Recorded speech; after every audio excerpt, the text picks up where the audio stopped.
Para as causas pré-encarnatórias, ainda oferece o medicamento eficiente do Evangelho para a higienização do espírito eterno.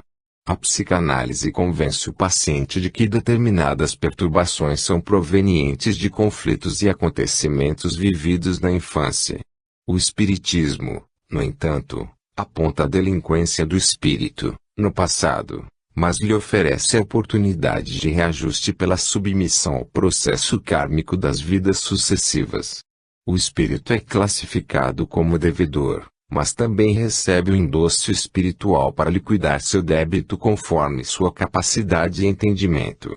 Pergunta: sob vossa opinião, o método desenvolvido por Sigismund Freud na pesquisa da mente humana trouxe algum benefício à humanidade? Ramatiz: incontestavelmente. Sigismund Freud aproximou-se da verdadeira luta espiritual do ser na escalonada e classificou inúmeros problemas do espírito ainda preso nos liames da vida inferior. No entanto, não alcançou a solução, porque, como já dissemos, restringiu a uma só vida, recalques ou taras que vinham se complicando há séculos. Suas palavras eruditas e alentadas exposições como legista das enfermidades mentais foram motivo de satisfação para muitos curiosos e exigentes escravos da terminologia acadêmica. No entanto, não puderam oferecer o remédio positivo, que é fruto do amor e do entendimento espiritual. No entanto, hoje não se ignora que a mente humana pode ser clinicada e cuidada tanto quanto o corpo físico. Embora vos pareça fantasia, a cirurgia do corpo evolui para a cirurgia do espírito. No futuro, caberá ao médico operar determinada afecção mental, como se faz hoje na rudeza de eliminar um quisto ou apêndice. As excrescências e deformações que se produzem em torno da alma, têm suas raízes mórbidas fixadas no passado, assim como o câncer emite suas ramificações nas entranhas do organismo carnal. Em consequência, malgrado a frieza e a indiferença espiritual da teoria de Freud, não podemos olvidar que ele deu início ao verdadeiro processo de investigação e cirurgia da mente enfermiça, assinalando aos cientistas modernos o processo e o fundamento de inúmeras anomalias radicadas exclusivamente na atividade mental do ser. Ele fez-nos sentir o poder fabuloso da mente e a veracidade de que o espírito pode enfermar o corpo. Espiritismo e Umbanda. Pergunta: como é que os mentores espirituais encaram o movimento de Umbanda observado do espaço? Ramatiz: evidentemente, sabeis que não há separação nem competição entre os espíritos benfeitores, responsáveis pela espiritualização da humanidade. As dissensões sectaristas, críticas comuns entre adeptos espiritualistas, discussões estéreis e os conflitos religiosos, são frutos da ignorância, inquietude e instabilidade espiritual dos encarnados. Os mentores espirituais não se preocupam com a ascendência do protestantismo sobre o catolicismo, do espiritismo sobre a Umbanda, dos teosofistas sobre os espíritas, mas lhes interessa desenvolver nos homens o amor que salva e o bem que edifica. Os primeiros bruxulheios de consciência espiritual liquidam as nossas tolas críticas contra os nossos irmãos de outras seitas. Em primeiro lugar, verificamos que não existe qualquer equívoco na criação de Deus, e, secundariamente, já não temos absoluta certeza de que cultuamos a melhor verdade. Ademais, todas as coisas são exercidas e conhecidas no tempo certo do grau de maturidade espiritual de cada ser, porque o Espírito de Deus permanece inalterável no seio das criaturas e as orienta sempre para objetivos superiores. As lições que o homem recebe continuamente, acima do seu próprio grau espiritual, significam a nova posição evolutiva, que ele depois deverá assumir, quando terminar a sua experiência religiosa em curso. Obviamente, os mentores espirituais consideram o movimento de Umbanda uma sequência ou aspiração religiosa muitíssimo natural, e destinada a atender uma fase de graduação espiritual do homem. A administração sideral não pretende impor ao universo uma religião ou doutrina exclusivista, porém, no esquema divino da vida do Espírito Eterno, Só existe um objetivo irredutível e definitivo: o amor.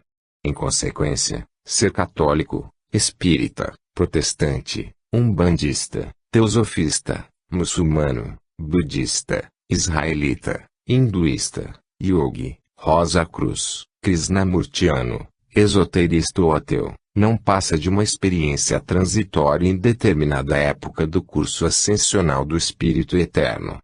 As polêmicas, os conflitos religiosos e doutrinários do mundo não passam de verdadeira estultice e ilusão, pois só a ignorância do homem pode levá-lo a combater aquilo que ele já foi ou que ainda há de ser. É tão desairoso para o católico combater o protestante, ou o espírita combater o umbandista, como em sentido inverso, pois os homens devem auxiliar-se mutuamente no próprio culto religioso, embora respeitem-se na preferência alheia, segundo o seu grau de entendimento espiritual. É desonestidade e cabotinismo condenarmos a preferência alheia, em qualquer tributo espiritual da vida humana. Pelo simples fato de um homem detestar limões, isto não lhe dá o direito de reclamar a destruição de todos os limoeiros, nem mesmo exigir que seja feito um enxerto a seu gosto. Pergunta: e o que vós julgais de Umbanda? Ramatiz: embora reconheçamos que o vocábulo trinário Umbanda, em sua vibração intrínseca e real, significa a própria lei maior divina regendo sob o ritmo setenário desenvolvimento da filosofia, ciência, religião e existência humana pela atividade da magia em todas as latitudes do universo. Neste modesto capítulo referimos-nos à Umbanda, apenas como doutrina de espiritualismo de terreiro. Sabemos que a palavra Umbanda é síntese vibratória divina, abrangendo o conjunto de leis que disciplinam o intercâmbio do espírito e a forma, em vez de doutrina religiosa ou fetichista.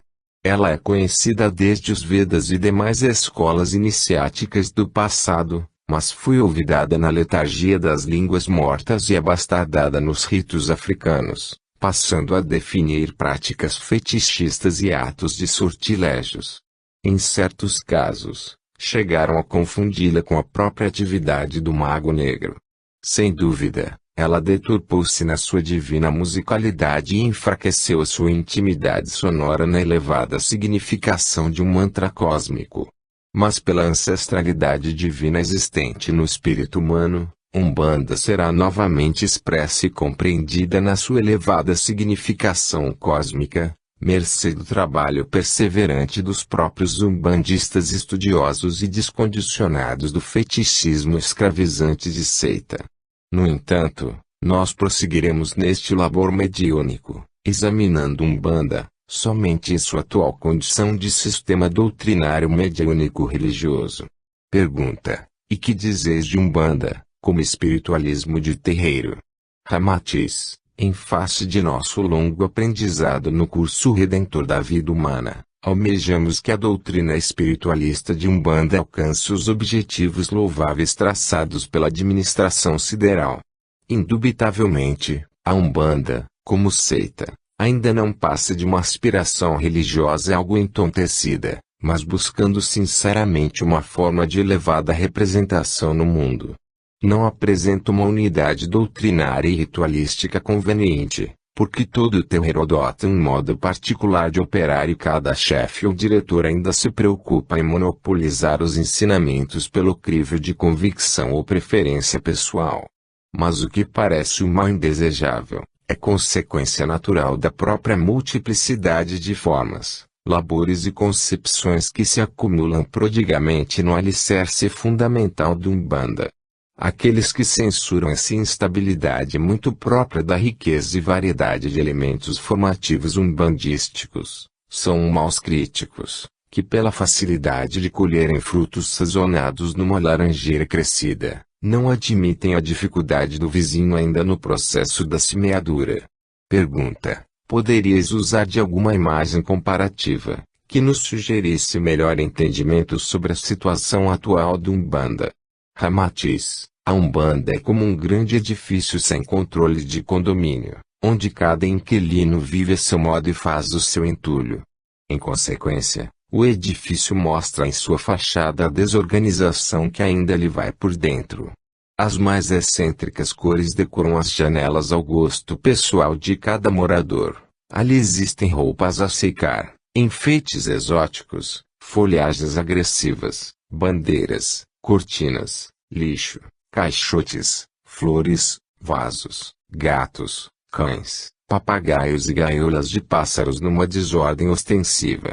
Debruçam-se nas janelas criaturas de toda cor, raça, índole, cultura, moral, condição social e situação econômica, enquanto ainda chega gente nova trazendo novo acervo de costumes, gostos, temperamentos e preocupações, que em breve tentam impor aos demais.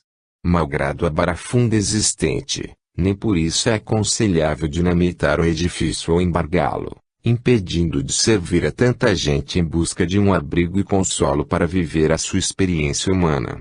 Evidentemente, é bem mais lógico e sensato firmar as diretrizes que possam organizar a vivência proveitosa de todos os moradores em comum, através de leis e regulamentos formulados pela direção central do edifício, e destinados a manter a disciplina, o bom gosto e a harmonia desejáveis.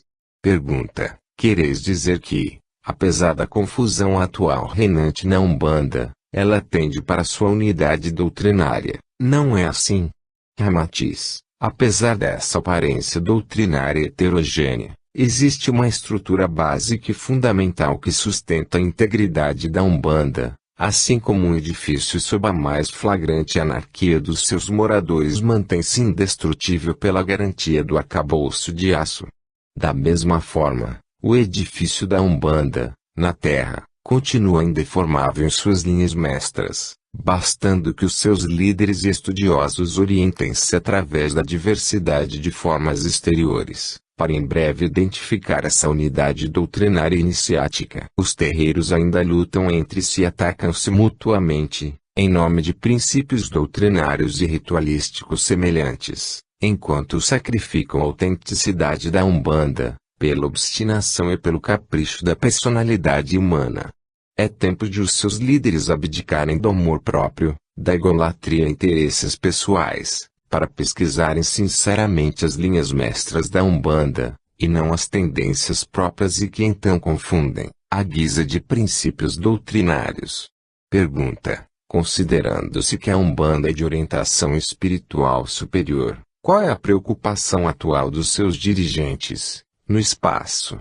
Ramatiz: os mentores da Umbanda, no momento, preocupam-se em eliminar as práticas obsoletas, ridículas, dispersivas e até censuráveis, que ainda exercem os umbandistas alheios aos fundamentos e objetivo espiritual da doutrina. Sem dúvida, uns adotam excrescências inúteis e abusivas no rito e características doutrinárias de Umbanda, por ignorância, alguns por ingenuidade e outros até por vaidade ou interesse de impressionar o público. Inúmeras práticas que, de início, serviram para dar o colorido doutrinário, já podem ser abolidas em favor do progresso e da higienização dos terreiros. Aliás, a Umbanda é um labor espiritual digno e proveitoso, mas também é necessário se proceder à seleção de adeptos e médiuns, afastando os que negociam com a dor alheia e mercadejam com as dificuldades do próximo. Raros umbandistas percebem o sentido específico religioso da Umbanda, no sentido de confraternizar as mais diversas raças sob o mesmo padrão de contato espiritual com o mundo oculto.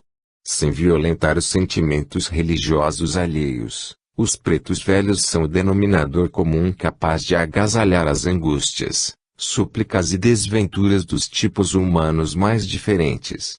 São eles os trabalhadores avançados, espécie de bandeirantes desgalhando a mata virgem e abrindo clareiras para o entendimento sensato da vida espiritual, preparando os filhos e os habituando a soletrar a cartilha da humildade, para mais breve entenderem a própria mensagem iniciática do Espiritismo.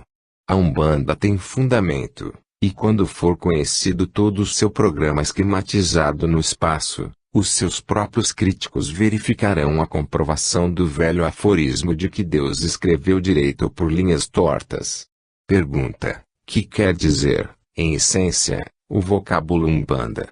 Ramatiz: Etimologicamente, o vocábulo Umbanda provém do prefixo Alm e do sufixo Bandha, ambos do sânscrito, cuja raiz encontra-se nos famosos livros da Índia, nos Upanishads e nos Vedas, há alguns milênios. A palavra alma é de alta significação espiritual, consagrada pelos mestres do Oriente, e sua pronúncia deve ser efetuada de uma só vez, num só impulso sonoro do suave para o grave profundo. As próprias confrarias católicas iniciáticas, principalmente os frades franciscanos, só o pronunciavam com excessiva reverência e veneração, dando-lhe o máximo de entonação mística nas suas orações coletivas e coros sacros.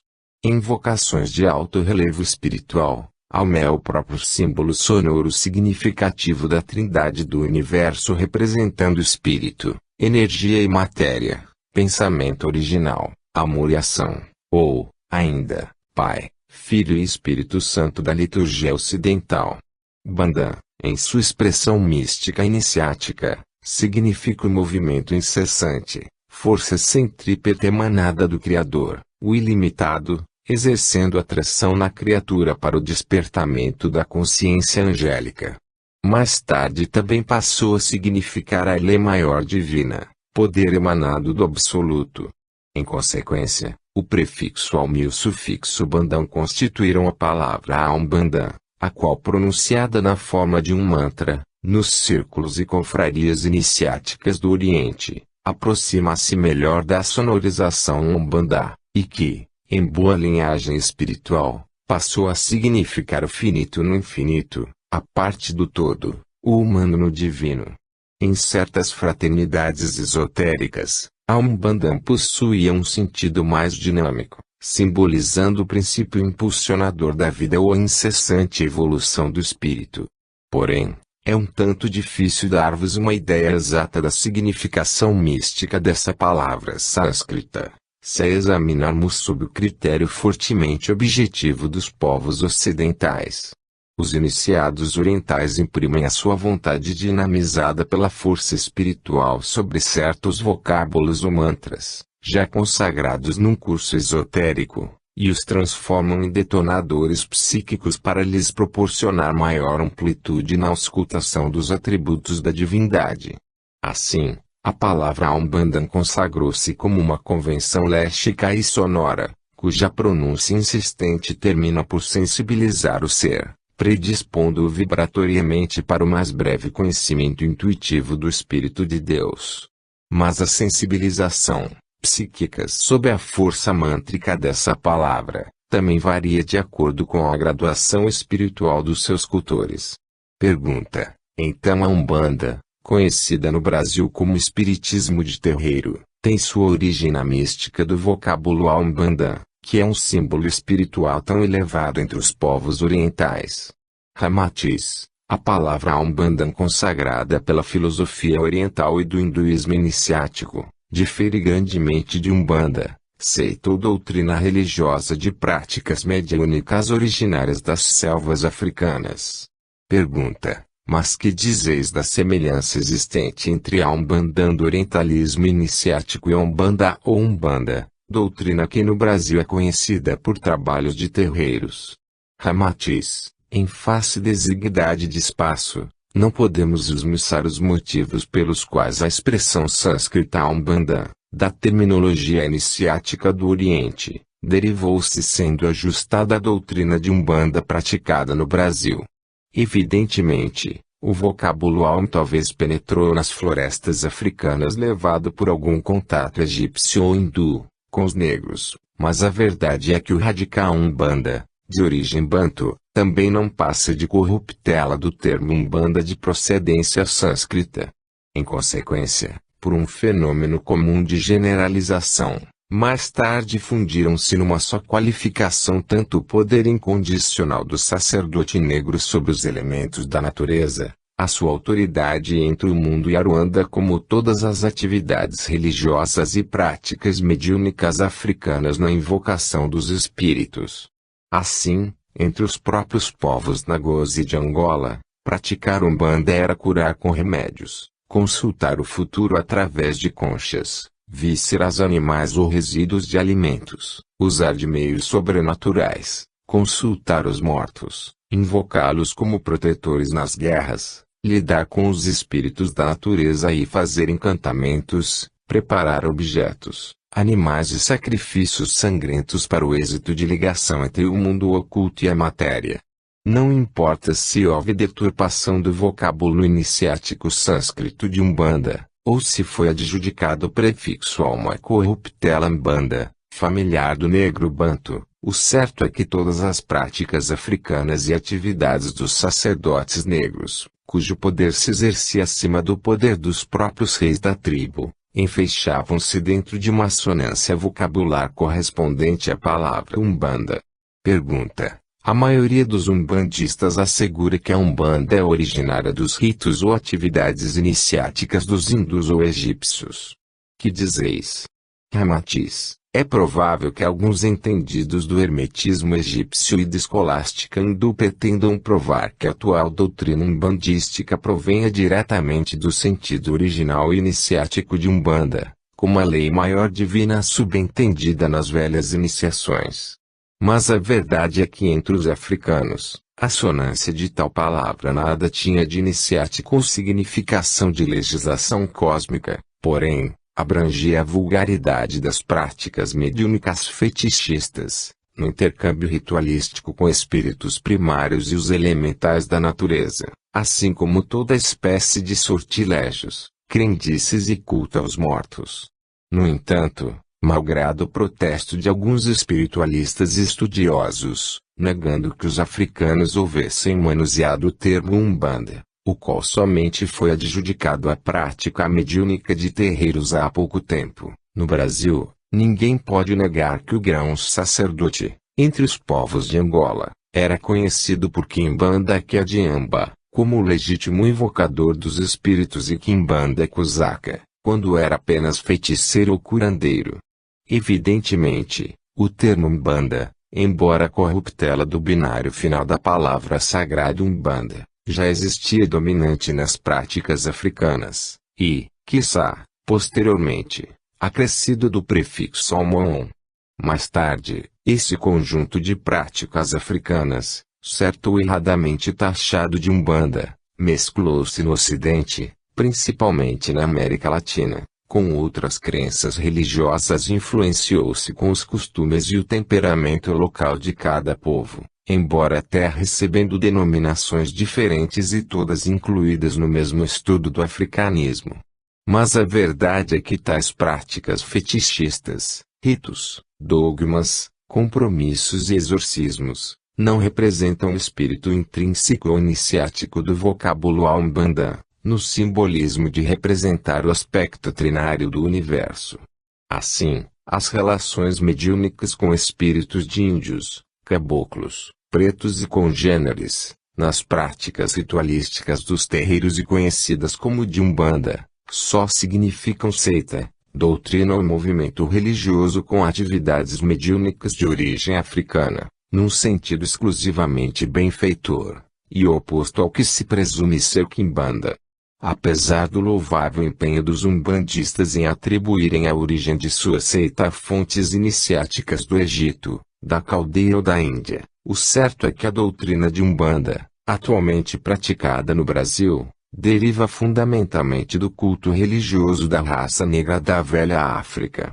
Os seus princípios doutrinários não se vinculam à magia ou escolástica de qualquer ramo iniciático ou bastardo das religiões e cultos egípcios, hindus, caldaicos, assírios ou gregos. Eles são realmente frutos do folclore, dos provérbios, aforismos, das lendas, crenças populares, canções e tradições do negro africano. O vínculo do negro persiste implacável, apesar da penetração do branco e das tentativas dos ocidentais considerarem a Umbanda uma seita exclusivamente originária de antigas confrarias do Oriente. Nota: é oportuno frisar que Ramatiz expõe apreciações em torno do movimento umbandista como ele está sendo praticado realmente na atualidade, de modo indiscriminado e apegado ao excesso de fetichismo. Mas já existe um número de prosélitos, embora pequeno, que cultua a Umbanda sob conceituações, ritos, doutrinações e histórico-social, cuja diferenciação para um sentido mais elevado os distingue como pioneiros da prática fundamental da Umbanda do amanhã. É certo que tal modalidade, decorrente de uma pesquisa sensata e de maior autenticidade espiritual possível à significação mística e divina do próprio vocábulo Umbanda, não atrai tantos adeptos, conforme é peculiar no gênero provindo dos cultos africanos sincretizados aos princípios de outras religiões. Há que buscar, portanto, o íntimo do Umbanda. Só o feitiço da bomba atômica causou a morte de milhares de pessoas, na magia negra científica dos novos sacerdotes da ciência, que dominaram as forças ocultas da natureza para fins malignos. Os magos africanos perdiam noites e noites no batuque para dinamizar as energias inferiores do invisível. Os magos negros modernos perdem dias fazendo o mesmo através de reatores e ciclotrons poderosos. Fim da nota. Pergunta: por que também se diz linha branca de Umbanda? Ramatiz: as tribos africanas, ignorantes e simples, antes do seu contato com a civilização não tinham noção avançada do bem e do mal nas suas práticas mediúnicas e de feitiçaria. Já dissemos a Lures que a moral e a conduta humana evoluem e variam de época para época. Entre os antigos selvagens brasileiros era um bem comer a carne do guerreiro valente, assim como nas guerras dos civilizados é um bem matar o maior número de inimigos. No entanto, hoje é um mal ser antropófago, e amanhã será um mal matar o próximo.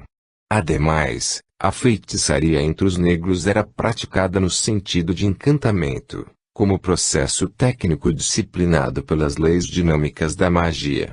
Não lhes ocorria na mente que estavam praticando atos perversos ou malignos, mas apenas servindo-se dos mais avançados recursos para sua sobrevivência na face do mundo. O encantamento através de objetos, aves, animais, vegetais ou resíduos humanos fazia parte de sua luta heroica, imunizando-se contra as feras e os répteis, defendendo-se contra as calamidades da natureza e liquidando os inimigos.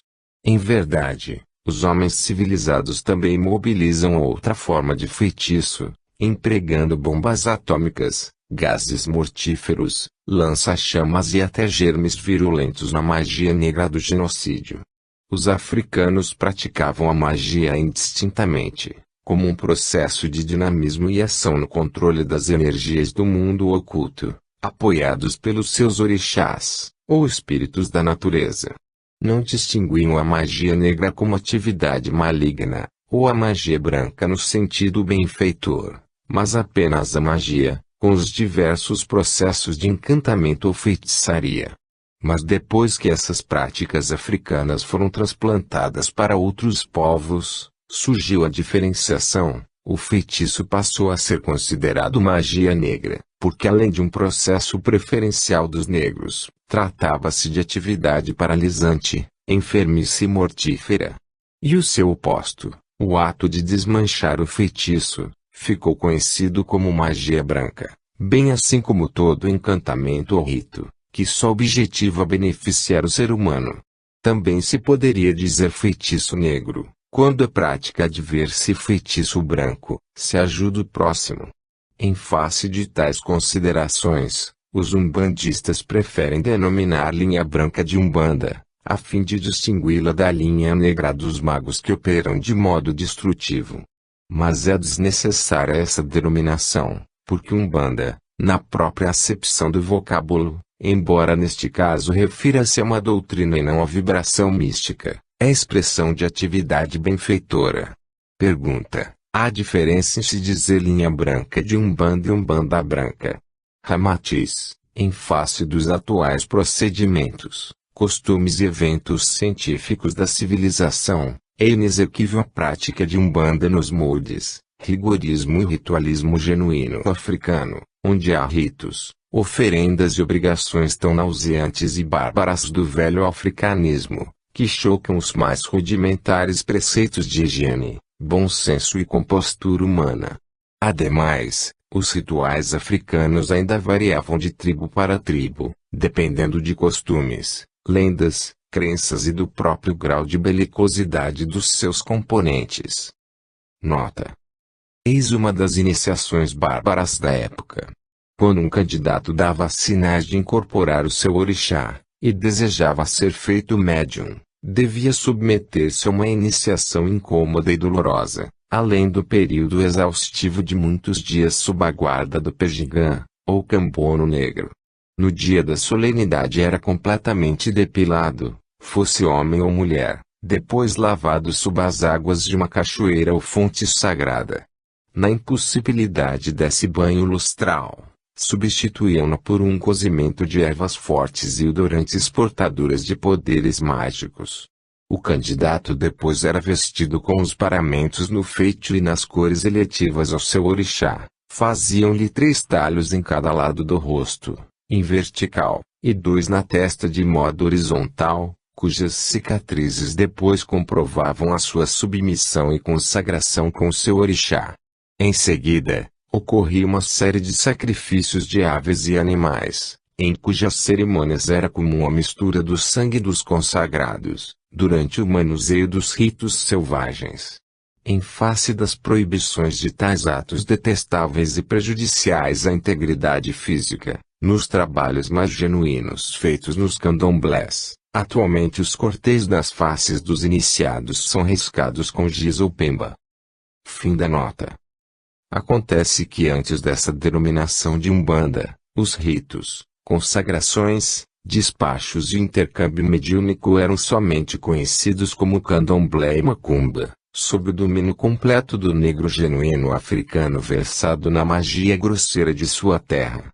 Não havia pai de santo mulato ou branco no cerimonial religioso africanista no Brasil colonial. Isso se deve mais ao desaparecimento do original negro africano, e à frequente penetração de elementos brancos de várias outras raças não africanas, assim como pela cultura cristã, regras de ética e miscigenação brasileira. À medida que os africanos foram desencanando, os pejis, os deuses e a mística africanista ficou entregue aos crioulos, que não puderam suportar a linhagem iniciática dos ritos negros na sua manifestação genuína. Então as macumbas e os candomblés foram se impregnando das crenças católicas, das lendas e magia ameríndia, e do influxo crescente do espiritismo. Os mulatos passaram a dominar nos terreiros, e, gradualmente, estão cedendo o cetro aos brancos originários de todas as raças, sendo bastante difícil ainda ver-se o negro pontificando como pai de terreiro. Numerosos cavalos de terreiros, cambonos e chefes são descendentes de italianos, portugueses, sírios, poloneses, alemães, japoneses e até judeus, no mais original espírito de confraternização com os algaravias dos pretos velhos e a linguagem brusca, vigorosa e imponente dos bugres. Acresce, ainda, que se faz cada vez mais intensa nos terreiros a influência de certas doutrinas hindus, enfraquecendo a velha magia africanista e assim justificando a preferência dos brancos pela fórmula Umbanda branca. Pergunta: mas se justifica a existência da Umbanda em nosso país? Não é uma prática mediúnica deturpada, que está criando superstições, compromissos excêntricos, adorações vãs, ritos e simbologias pagãs, além do negócio lucrativo de despachos nas encruzilhadas. Ramatiz, conforme explicamos, a Umbanda, no Brasil, é um movimento de natureza religiosa e mediúnica, com raízes exclusivamente africanas e principalmente divulgado pelos escravos provindos de Angola, Cabinda, Moçambique e do Congo, que ainda fundiram as suas crenças supersticiosas e intercâmbio com os antepassados, na mistura do culto católico, de ritos e práticas ocultas dos ameríndios. Ademais, esse sincretismo religioso ainda influenciou-se fortemente pelo espiritismo, adotando-lhe algumas práticas, preces e postulados. Conforme explicamos, o que se praticava como Umbanda entre os africanos tinha por finalidade curar com os remédios do campo e da mata, ou por meio de benzimentos, encantamentos e exorcismos. Fazia-se a leitura do futuro e prognósticos por intermédio de espíritos desencarnados. Era um contato ingênuo, mas eficiente, com o mundo oculto, através de objetos, cerimônias, compromissos e despachos nas encruzilhadas, à beira do mar, à margem dos rios, no seio da Mata Virgem, junto às cachoeiras, nos campos e nos cemitérios. Atualmente, em muitos terreiros, as cerimônias de Rasdago, Banto, Angola ou Cambinda, inclusive os ritos dos antigos pretos e dos próprios bugres do Brasil, ainda mesclam-se de diversas tradições, magias e folclores de hindus, egípcios, europeus e peles vermelhas. Umbanda ocidentaliza-se, pouco a pouco, e perde a sua tradicional característica iniciática africana, em face da influência de entidades tão diferentes em costumes, temperamentos e graduações espirituais. Mas assim como a existência de maus espíritas e médiuns mercenários que cobram receitas e medicamentos não invalida a dignidade e a pureza do espiritismo, os umbandistas comerciantes de despachos não destroem os objetivos benfeitores da Umbanda no Brasil. Justifica-se que o espiritismo desautorize em seu seio o uso de símbolos, ritos, hierarquias religiosas, práticas fetichistas, adorações, cantos folclóricos, porque a sua composição doutrinária cuida principalmente de libertar o espírito das formas transitórias do mundo. Mas não se pode censurar o uso de tais apetrechos, cerimônias e costumes primitivos na Umbanda, porque trata-se de movimento espiritualista com práticas e princípios diferentes da codificação espírita kardecista. O equívoco, nesse caso, é o espiritismo condenar a Umbanda, cuja doutrina, de processo e atividade com o invisível, é bem diferente dos métodos estabelecidos por Kardec. Pergunta: qual o motivo da aprovação da Umbanda pelo alto, quando já se fazia o advento do espiritismo? Ramatiz: a Umbanda, no Brasil, é consequência de uma lei religiosa muito natural, a evolução moral.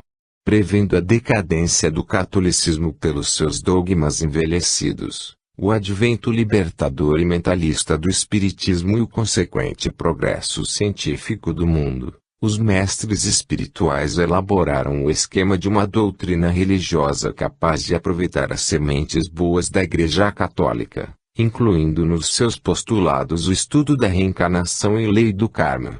Assim, foi delineada a doutrina que se conhece por Umbanda, despida de preconceitos racistas pela sua origem africana, no sentido de agrupar em sua atividade escravos, senhores, pretos, brancos, nativos, exilados, imigrantes descendentes de todos os povos do mundo, sediados no solo brasileiro. Assim como não se tira de uma criança um objeto de sua adoração, antes de o substituirmos por outro equivalente, o alto também programou o crescimento da Umbanda à medida que o catolicismo cede terreno por imposição dos eventos modernos. No momento, a Umbanda vive a sua fase de instabilidade religiosa, assim como na fervura de várias substâncias ainda não se distingue na panela o conteúdo definitivo e proveitoso.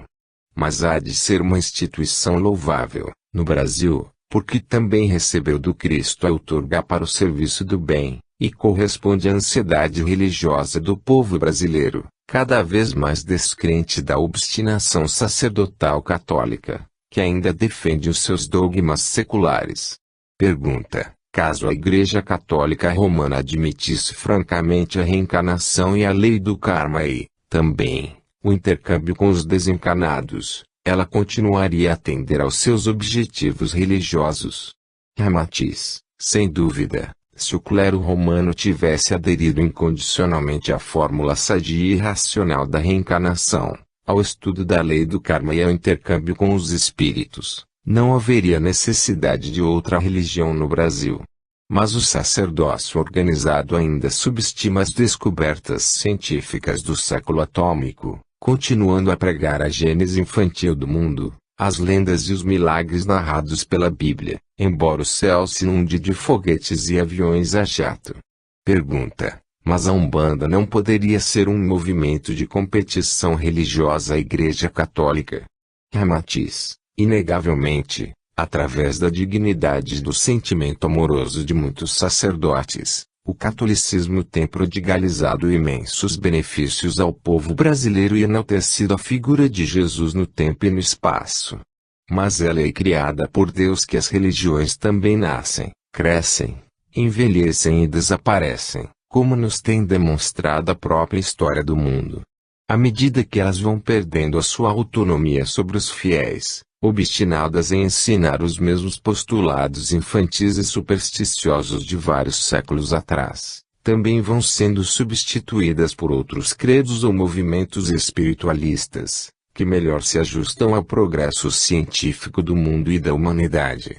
E a Umbanda então progride, porque além de amparar o sentimento religioso do povo brasileiro, proporcionando-lhe ensejos semelhantes aos já recebidos no seio da Igreja Católica, é doutrina atualizada, que ensina a lógica das vidas sucessivas e a justiça do karma.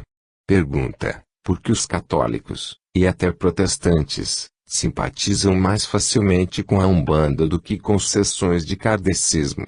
Ramatiz: os católicos, protestantes e outros religiosos ainda vinculados à adoração de imagens, a compromissos rituais, cânticos, incenso, ladainhas, promessas, velas, santos e os outros aparatos do culto exterior, encontram na Umbanda um clima algo familiar, que os acostumam no intercâmbio com os espíritos desencarnados, não sendo difícil, mais tarde, a sua adesão fácil aos postulados do espiritismo codificado por Allan Kardec.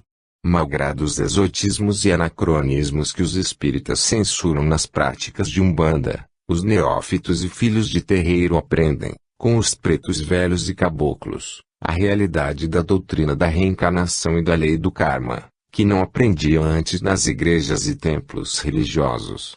Embora possam se amedrontar com as práticas estranhas nos terreiros de Umbanda, os neófitos, provindos do catolicismo e de outras religiões, terminam por acalmar os seus receios diante das imagens conhecidas de Santo Antônio, São Jorge, São Jerônimo, São Sebastião, Nossa Senhora da Conceição, São João Batista, Cosme e Damião, assim como do próprio Mestre Jesus, consagrado como Oxalá, o orixá maior.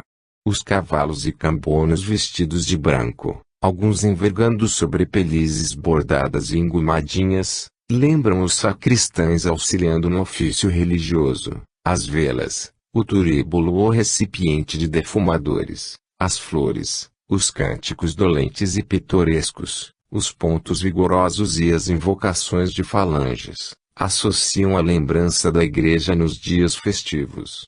As cerimônias do humilde bater de cabeça nos altares, os saravás, as passagens de linhas, a consagração a Zombi, o Deus, a repartição do mel ou do marafo, que lembram os momentos de elevação do cálice nas missas ou a hora sagrada da comunhão. Nos dias de Iemanjá, a rainha do mar, os babalaôs e as selorixás promovem a grande procissão à beira-mar, entre cantos e louvores festivos, na pitoresca oferta de presentes de flores, sabonetes, toalhas e pentes de brancura imaculada, simbolizando a pureza de Maria, a mãe de Jesus. É um culto ingênuo, mas puro e sincero, que ainda faz parte da alma brasileira, e não pode ser eliminado ou destruído de modo exabrupto, que deixaria um vazio que poderia ser preenchido por outras práticas censuráveis e perigosas. Ademais, os pretos velhos, conselheiros paternais, tolerantes e generosos, substituem, a contento, os sacerdotes ou pastores, cuidando seriamente dos problemas e rogativas dos filhos. Embora não sejam diplomados pelas academias científicas do mundo, eles são os alunos devotados à escola do Cristo. Nota: vídeo capítulo em aditamento, da obra Lázaro Redivivo, ditada por irmão X a Chico Xavier, donde extraímos o seguinte trecho da página 158. Avise-os para não se aproximarem dos nossos benfeitores humildes como catedráticos orgulhosos e envaidecidos, e, sim, como irmãos verdadeiramente interessados no bem. E, sobretudo, diga-lhes que também estamos empenhados na mesma luta pela iluminação espiritual, mas que ao ensinarmos a Pai Mateus e Mãe Ambrósia as lições acerca das leis de Kepler, dos movimentos de Browne e das ondas de Marconi, aprendemos com eles, por nossa vez, as lições de humildade, devotamento e renúncia, nas quais já se diplomaram desde muito, negando a si mesmos, tomando a sua cruz e seguindo nosso Senhor Jesus Cristo. Fim da nota. Jamais negam a sua ajuda amorosa, aconselhando sem censuras e amando sem interesse. A grande diferença entre o preto velho, que orienta e conforta pessoalmente os crentes desgovernados na vida profana, em comparação ao sacerdote ou pastor, que sobe ao púlpito para excomungar severamente os pecados dos homens. Pergunta: achamos que a Umbanda, firmada no primarismo dos cultos africanos, não poderá oferecer ao povo o aspecto de arte, higiene e cultura de uma religião afidalgada como o catolicismo? Ramatiz: é estranho, mas a Umbanda, malgrado o seu primarismo religioso, cultua a reencarnação e a lei do karma, expressões avançadas do mais alto espiritualismo. Embora louvando as realizações meritórias da Igreja Católica, embelezando o panorama do mundo através de inúmeras obras de arte, infelizmente, ela estacionou, não acompanhando a dinâmica do esclarecimento espiritual aos seus crentes, resultando então o advento de outros movimentos espiritualistas inteligentes e atualizados, que saciam a sede de indagações do homem moderno. A Umbanda, pouco a pouco, oferece aos seus prosélitos as práticas religiosas semelhantes às da Igreja Católica e ministra-lhes os conhecimentos de doutrinas evoluídas como o Espiritismo, Esoterismo, a Teosofia, Rosa Cruz e Yoga. Alguns terreiros já evoluem para a figura de templos religiosos, de arquitetura apropriada a grande frequência, revelando o bom gosto e o conforto das coisas modernas. As imagens de escultura primitiva são substituídas por um belo artesanato. Os cavalos, cambonos e sampas apresentam-se em trajes limpos, que inspiram simpatia. Surge o método e a disciplina, com dias apropriados para trabalhos de desmancho, de desobsessões e de curas, proporcionando-se o ambiente adequado a cada gênero de obrigações espirituais. Em certas tendas mais evoluídas já se faz o estudo atencioso da obra de Oxalá, ou Jesus, que passou sobre a terra sofrendo o martírio da cruz para salvar os homens. Alguns umbandistas, homens estudiosos e universalistas, preocupados com o aperfeiçoamento do homem interno, já intentam trabalhos sem qualquer fetichismo na busca da união divina pelo desprendimento da matéria. A Umbanda então evolui através do seu mediunismo ostensivo e fenomênico, mas surpreende os céticos e despertos indiferentes, preparando-os mais facilmente para os próprios eventos de esclarecimento espiritual empreendidos por Allan Kardec. Pergunta: embora considerando-se a emotividade do povo brasileiro ainda apegado a ídolos, liturgias, adorações e ritos católicos, porventura o Espiritismo não presta os mesmos benefícios religiosos, sem necessidade de existir a Umbanda? Ramatiz: não pretendamos fazer distinções de qualidade espiritual ou doutrinária entre o Espiritismo e a Umbanda, porém, assinalamos que os crentes de outras religiões acomodam-se facilmente nos terreiros, porque ali encontram um sucedâneo para expressar a sua emotividade religiosa e ainda logrando soluções caridosas para seus males físicos e desditas morais.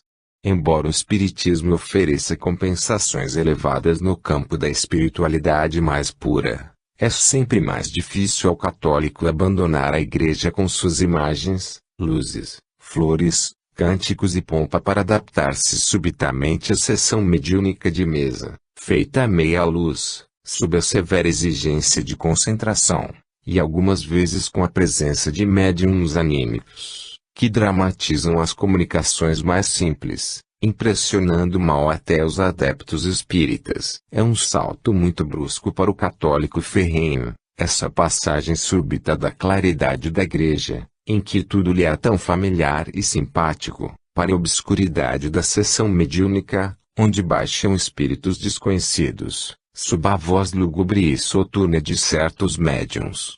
Mas durante o estágio na Umbanda ele familiariza-se com a técnica das comunicações, aprende as sutilezas do mundo invisível e confia na proteção dos caboclos ou pretos velhos, entre santos e rituais que lhe são simpáticos. Pergunta: a maioria dos espíritas assegura que na Umbanda só baixam espíritos inferiores, ainda presos às superstições e práticas pagãs. Que dizeis? Ramatiz: inúmeras vezes temos advertido que a presença de espíritos inferiores não depende do gênero de trabalho mediúnico, nem do tipo da doutrina espiritualista, mas exclusivamente da conduta, do critério moral dos seus componentes e adeptos. Juntamente com as falanges de espíritos primários ou pagãos, também operam na linha branca de Umbanda espíritos de elevada estirpe espiritual, confundidos entre caboclos, pretos velhos, índios ou negros, originários de várias tribos africanas. Porventura, Jesus não prometeu: quando 2 ou mais reunirem-se em meu nome, ali eu também estarei?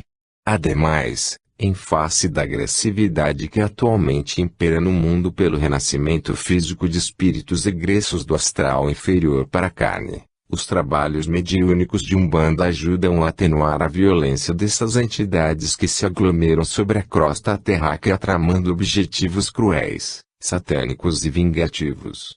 As equipes de caboclos, índios e pretos experimentados à superfície da terra constituem-se na corajosa defensiva em torno dos trabalhos mediúnicos de vários centros espíritas. Sem dúvida, conforme o pensamento dos kardecistas, o ideal seria doutrinar obsessores e esclarecer obsediados sem uso da violência que, às vezes, adotam as falanges de Umbanda. Em geral, tanto a vítima como o algoz estão imantados pelo mesmo ódio do passado. E, então, é preciso segregar a entidade demasiadamente perversa, que ultrapassa até o seu direito de desforra. Assim como no mundo não se deixa a fera circular livremente entre as criaturas humanas, tanto aí na Terra como aqui no espaço, o livre-arbítrio é tolhido, assim que o seu mau uso principia a ferir os direitos alheios. Pergunta: os espíritas criticam a Umbanda porque a doutrina demasiadamente apegada aos fenômenos da vida material. Que dizeis? Ramatiz: não há dúvida. A Umbanda ainda é um culto fetichista, porque exerce a sua ação mais propriamente no aproveitamento das forças da natureza, onde os magos negros também exploram as energias para suas práticas malignas. Os próprios espíritas não ignoram que no mundo invisível existem servidores do Criador em todos os planos da natureza, conhecidos pelos teósofos como elementais, ou entidades primárias. Essas falanges primitivas do mundo oculto também são comandadas por seres poderosos e que podem interferir vigorosamente nos fenômenos da própria vida física. As lendas decalcadas do folclore de todas as raças terrenas têm mencionado a existência desses espíritos poderosos como gênios, fadas, gigantes ou criaturas fabulosas, que dominam o vento, a chuva, o trovão, o raio ou o oceano. Os africanos, de onde a doutrina de Umbanda trouxe o seu fundamento, cultuavam os senhores da natureza na forma de orixás menores e maiores, conforme o seu poder e a sua responsabilidade junto aos homens. Esse culto e entendimento recíproco eram feitos através da fenomenologia física, no limiar das forças da natureza. Então havia cerimoniais, compromissos e deveres para com os chefes de linhas e falanges do mundo oculto, com os tradicionais presentes e ritos à beira dos rios, do mar, dos campos, das matas e nas encruzilhadas dos caminhos. Os antigos sacerdotes bantus produziam curas fabulosas, modificavam o ambiente, faziam predições avançadas através do exame psicométrico da aura dos objetos e das ervas dinamizadas no seu energismo. Sabiam invocar os espíritos da natureza e os mais poderosos produziam doenças estranhas nas tribos inimigas, previam tempestades, inundações, assaltos de animais ferozes, efetuavam acontecimentos miraculosos. Sem dúvida, eram ritos bárbaros onde corria prodigamente o sangue dos animais sacrificados, e em certos casos, as entidades perversas exigiam até o holocausto humano. Em consequência, não é desairoso nem censurável o fato de a Umbanda ser doutrina pegada aos fenômenos materiais, quando seu principal metabolismo de vida é justamente baseado sobre as forças grosseiras da natureza. Sem o arsenal que lhe constitui o culto religioso atual e lhe faz conexão com os espíritos primários da natureza, não seria Umbanda, mas apenas espiritismo, cuja atividade é feita mais propriamente no plano mental. Pergunta: que representa esse arsenal do culto religioso do Umbanda? Ramatiz: o arsenal a que nos referimos varia na sua nomenclatura e quantidade, conforme o próprio grau evolutivo dos adeptos dos vários terreiros, assim como a natureza do trabalho a ser feito e o tipo das linhas ou falanges no intercâmbio mediúnico.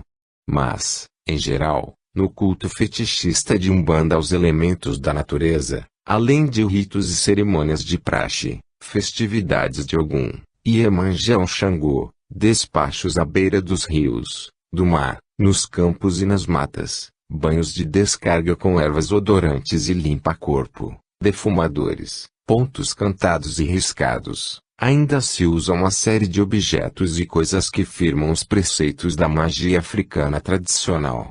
São altares, imagens de santos católicos, pembas, ponteiros, fundanga, velas, charutos, pitos de barro, guiás, patuás, talismãs, enfeites e as principais bebidas como marafa, sangue de Cristo, marambaia, água de açúcar, branco de anjo, e, ultimamente, lágrima de Iemanjá e espuma do mar, conforme a linguagem pitoresca dos pais de terreiro. Nota: respectivamente, expomos o que significam certas expressões graciosas preferidas pelos pretos velhos e caboclos. Pontos cantados ou riscados são chamamentos e esquemas de trabalho no intercâmbio com as falanges, os quais revelam certa índole dos convocados e seu gênero de atividade no astral.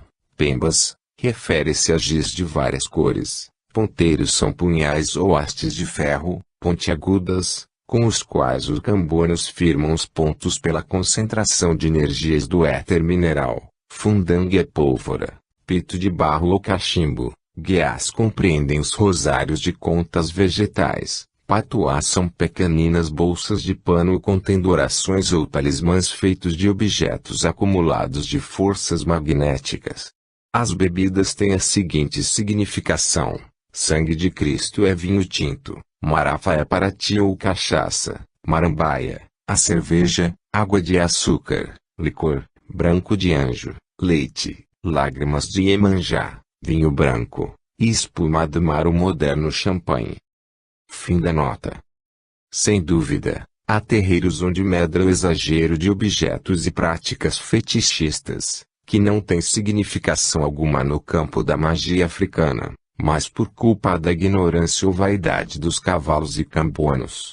Pergunta: quais são os motivos de a Umbanda cultuar os santos católicos, em detrimento dos seus próprios ídolos africanos? Ramatiz: os escravos africanos trouxeram para o Brasil, no século findo, os seus postulados religiosos, ritos, fetiches e cultos bárbaros. Aqui, eles fundiram sua crença primária com o culto católico, na terna devoção ao que também era da preferência do Sinhô e da Sinhá. Assim, os velhos orixás, elementais e entidades africanas, fundiram-se numa confusão heterogênea e regional com santos do agiológio católico que mais se afinavam às suas características sobrenaturais. Embora se verifiquem algumas diferenças nessa interpretação similar, de um terreiro para outro, o certo é que cada orixá corresponde a um santo católico com temperamento, poderes, intenções e objetivos semelhantes. À medida que os escravos foram aprendendo, pelas histórias e lendas católicas, quais os atributos incomuns dos santos preferidos, eles então passaram a devotá-los como outros tantos orixás dos brancos. O orixá Ogum, considerado no folclore africano deus da justiça e do poder contra os monstros do mal, passou a ser identificado em São Jorge, santo poderoso do catolicismo e vencedor do dragão, Xangô, deus do fogo e senhor dos trovões,